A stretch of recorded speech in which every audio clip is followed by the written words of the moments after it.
Dilma Rousseff na última capa da Newsweek, a segunda maior revista semanal americana.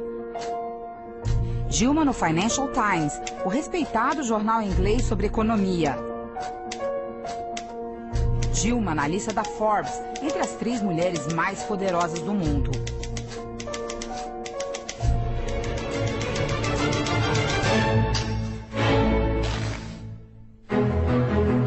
Dilma é o retrato da nova ordem mundial, em que países em desenvolvimento como o Brasil desempenham um papel estratégico, inclusive socorrendo financeiramente economias do velho mundo como as de Espanha e Itália. Na nova cena, Dilma é protagonista e das mais influentes.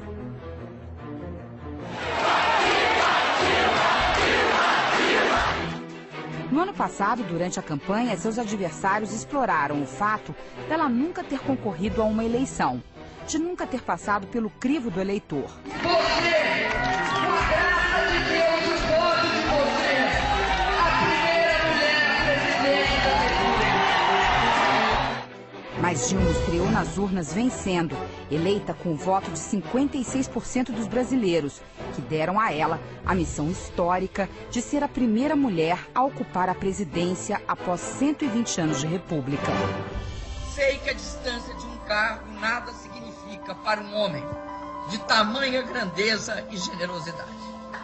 A tarefa de sucedê-lo é difícil e desafiadora, mas saberei honrar este legado. O presidente Lula abriu o Fórum Econômico Mundial na América Latina, defendendo uma nova ordem econômica para o mundo.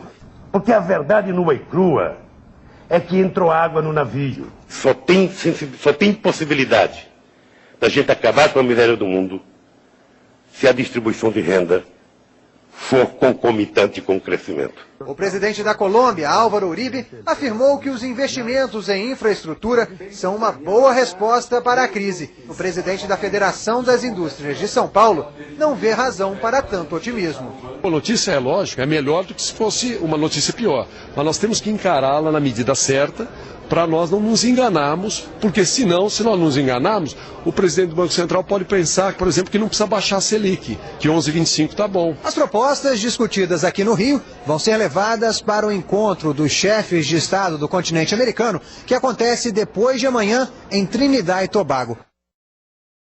Celso Amorim desembarcou em Paris com uma missão nada modesta. Propor a criação de uma nova ordem mundial. Quem tem os detalhes é o correspondente da Rede TV, Franz Vassek. O ministro foi encarregado pelo presidente Lula de entregar uma carta ao presidente francês Nicolas Sarkozy com a proposta de Brasil e França liderarem um movimento para a reforma das instituições internacionais. Os temas que estão no centro de nossas preocupações, a crise financeira, a nova governança mundial e a mudança de clima, têm um forte denominador comum. Ele aponta para a necessidade de construir uma nova ordem internacional sustentável, multilateral, menos assimétrica, livre de hegemonismos e dotada de instituições democráticas. Esse mundo novo é um imperativo político e moral. Não basta remover os escombros do modelo que fracassou. É preciso completar o parto do futuro. É a única forma de reparar tantas injustiças e de prevenir novas tragédias coletivas. Muito obrigado.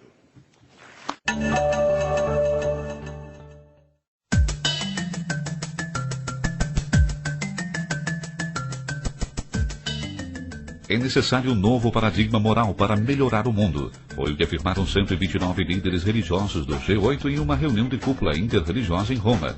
O encontro do G8, constituído por Estados Unidos, França, Itália, Japão, Reino Unido e Rússia, concluiu com um apelo à ação conjunta. Colocou-se especial atenção na realização dos objetivos do milênio, que deveriam ser cumpridos até 2015 e que incluem uma drástica diminuição da pobreza e políticas de redução e não de proliferação nuclear.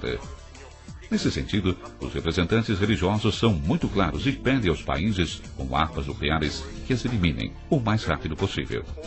Por sua vez, a Igreja Católica esteve representada pelo cardeal Jean-Louis Torrent, presidente do Pontifício Conselho para o Diálogo Interreligioso, como também por Dom Vincenzo Paglia, delegado dos bispos italianos para o ecumenismo e o diálogo, Maria Voce, presidente dos Focolarinos, e Andrea Riccardi, fundador de Santo Egídio. O Papa, através de uma mensagem, convidou os líderes a promoverem o bem comum. A reunião de cúpula realizou-se no dia 16 e teve início em Áquila, com uma visita à região atingida pelo terremoto. O novo encontro religioso do G8 será realizado no Canadá, em 2010.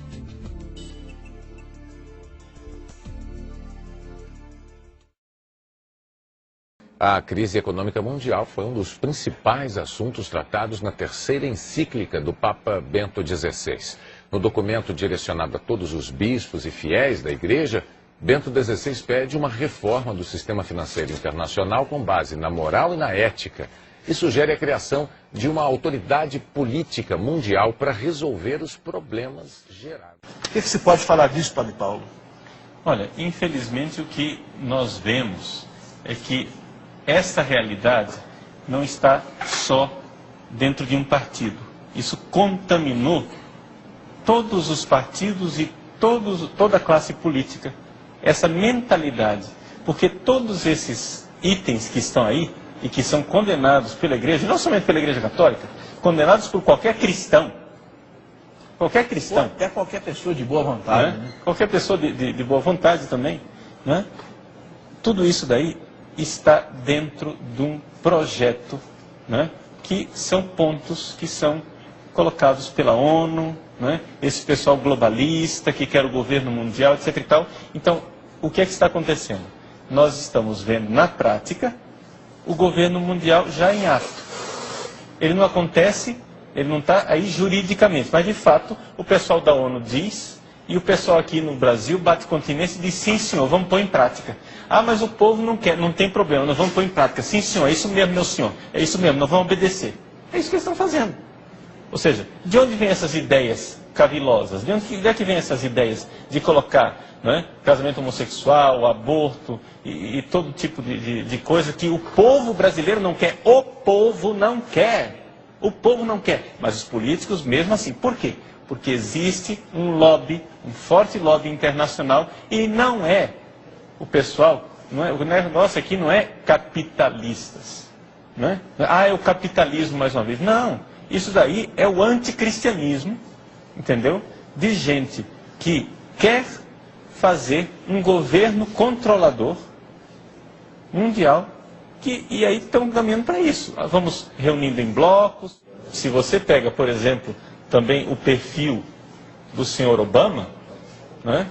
O Obama, ele é capaz de assinar isso daqui na hora. Se ele pudesse aplicar isso nos Estados Unidos, ele assinava na hora. Na hora. Dos Estados Unidos. Quer dizer, nós estamos aqui diante de uma unanimidade. Os governantes, nossos governantes, e não é só do Brasil, é do mundo inteiro, eles estão numa sinfonia desastrosa, né? Todos voltados para uma sociedade ditatorial e anticristã. Mas quando abrimos o plano para começar a estudá-lo, e evidentemente que é nosso dever estudá-lo de ponta a ponta, vamos encontrar coisas como essa na página 99. Reconhecer e incluir no sistema de informação do serviço público todas as configurações familiares constituídas por lésbicas, gays, bissexuais, travestis e transexuais, com base na desconstrução da heteronormatividade. Se eu bem me lembro, a configuração familiar é o artigo 226 da Constituição da República, que diz claramente que a entidade familiar é a união entre homem e mulher, entre mulher e homem, e não o que está aqui. E esse linguajar desconstrução da heteronormatividade, esse linguajar circunvolutivo, pernóstico, ininteligível para o cidadão comum, na verdade quer dizer tentativa de impor a destruição do direito de educar as crianças de acordo com sua identidade biológica. Menina como menina, menino como menino. Isso não querendo dizer desigualdade alguma, mas educação integral, educação igualitária, para que ambos convivam e tenham os mesmos direitos na sociedade brasileira.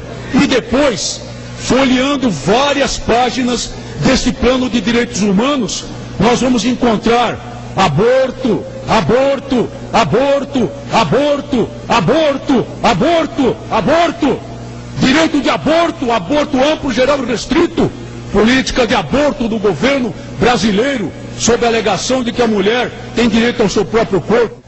Então, senhoras e senhores, ele não é um plano de direitos humanos. Ele deve ser denunciado. Ele é exatamente o contrário do que se propõe. É mais do que uma intervenção do governo. É uma intervenção absolutamente antidemocrática e contra as liberdades fundamentais. O que se acha dentro da cabeça de um velho comunista? Primeiro, a data, 1950, em pleno stalinismo, papéis mofados, exatamente como este programa de direitos humanos, bonito por fora e soviético por dentro.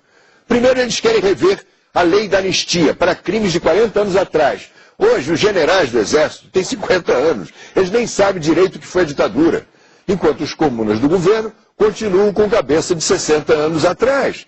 Outro absurdo, o MST pode invadir o que quiser e a polícia tem de negociar depois. Senhores, por favor, parem de derrubar laranjais. Ó, senhor João Pedro Stedley, se o senhor não se incomodar, poderia parar de destruir a Vale e a Aracruz? E o desejo maior, dominar a imprensa. Ah, isso não sai da cabeça dos comunas do executivo. Eles têm ódio à democracia, desconfiam da sociedade, de nós, se acham acima e só pensam naquilo. Controle, controle, liberdade. Para quê? Dizia Lenine. Esse programa só vai servir para a campanha eleitoral, para fingir que intenções são realizações. Este programa é disfarçadinho, cheio de pequenas picadas. Enfia uma repressãozinha ali, uma proibiçãozinha acolá e pronto. É um pretexto cheio de casquinhas de banana para a sociedade democrática escorregar. Só isso. E dizer também que a Dilma Rousseff, que agora está se intitulando aí como uma mulher que não aceita sigilos em processos que violem direitos humanos, dizer o seguinte: abra o processo, manda o Grignal para o exterior, para Cuba se reciclar e reabra o processo de Celso Daniel, que foi sequestrado, torturado e executado lá em Santo André pelo bando do PT que roubava a prefeitura daquele município. Então, Dilma Rousseff, fala tanto em abrir arquivo de ditadura, eu vou começar abrindo aqui uma parte do arquivo. Dilma Rousseff, só em 68, assalto ao Banespa, planejamento do assassinato do capitão americano Chandler, assalto à Casa de Armas de Ana em São Paulo, assalto ao Banco Mercantil em São Paulo. Em 69, assalto ao quarto RI, Quitaúna, Osasco, assalto à casa do governador Ademar de Barros, junto com o Carlos Mink, seu colega de ministério agora, assalto ao quartel da Força Pública em Barro Branco. E tem mais coisa, vamos abrir os arquivos, Dilma. Essa ficha... A nova lei que o presidente Lula assinou sem ler passou pelo crivo direto da ministra da Casa Civil, Dilma Rousseff, virtual candidata do PT à presidência da República, dos ministros da Justiça, Tasso Genro, da Comunicação Social, Franklin Martins, e dos Direitos Humanos, Paulo Vanucci.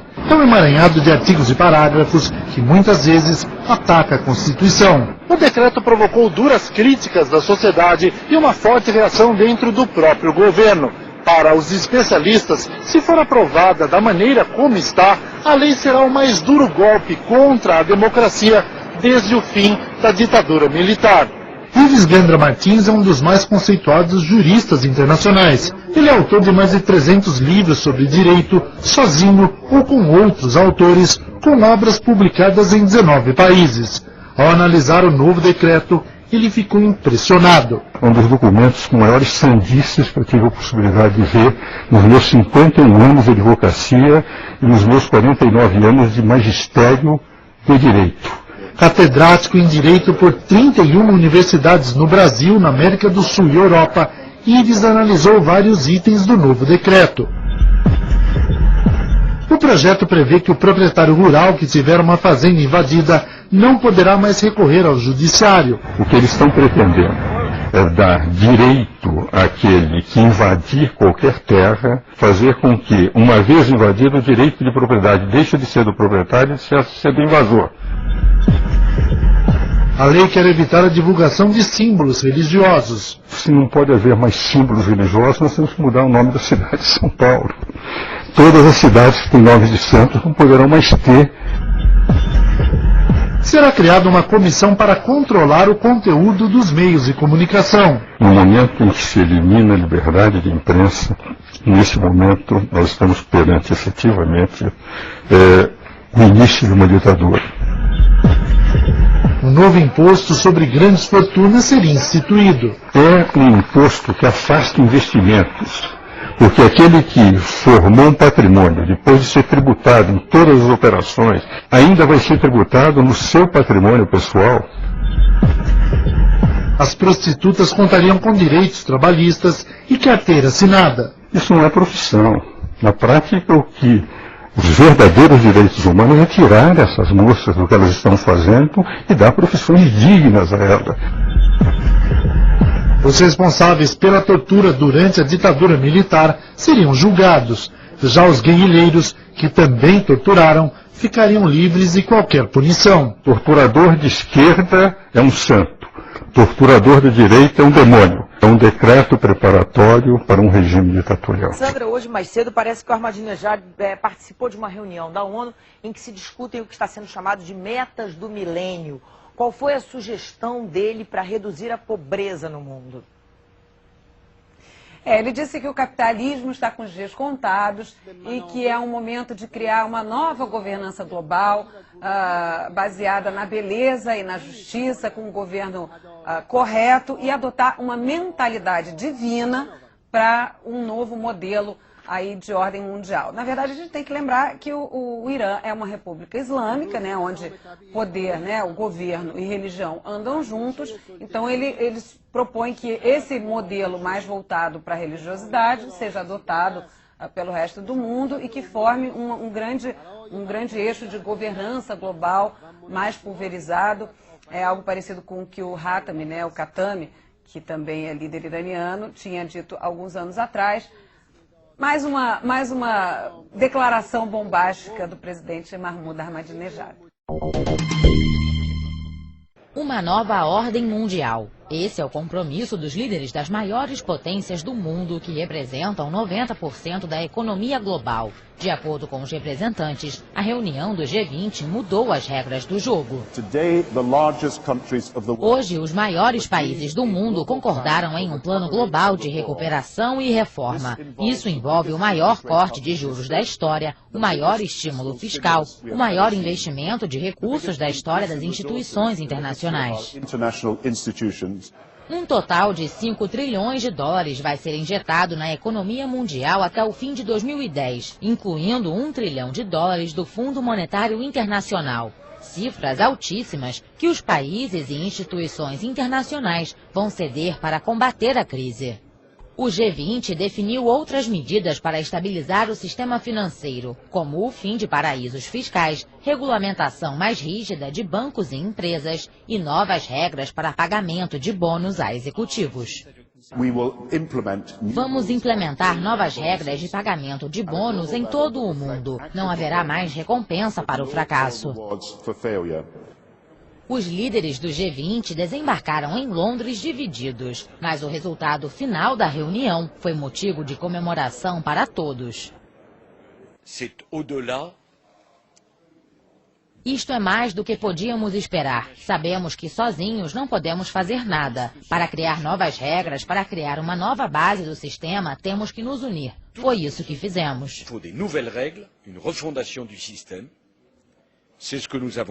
As instituições que estão no centro da crise também manifestaram apoio às decisões do grupo. As bolsas de todo o mundo fecharam em alta, dando sinal de que, por enquanto, a confiança voltou. This is Sky News with Paula Middlehurst. Well, there have been extraordinary scenes in Berlin tonight as thousands of people gathered to hear Barack Obama deliver key foreign policy speech on his current European tour. The Democratic presidential hopeful laid out his vision for America's place in a new world order, saying he was speaking as a proud citizen of the United States and a fellow citizen of the world. The view that America is part of what has gone wrong in our world, rather than a force to help us make it right, has become all too common. Yes, there have been differences between America and Europe. No doubt there will be differences in the future. but the burdens of global citizenship continue to bind us together. A change of leadership in Washington will not lift this burden. In this new century, Americans and Europeans alike will be required to do more, not less. Partnership and cooperation among nations is not a choice. It is the only way, the one way, to protect our common security and advance our common humanity.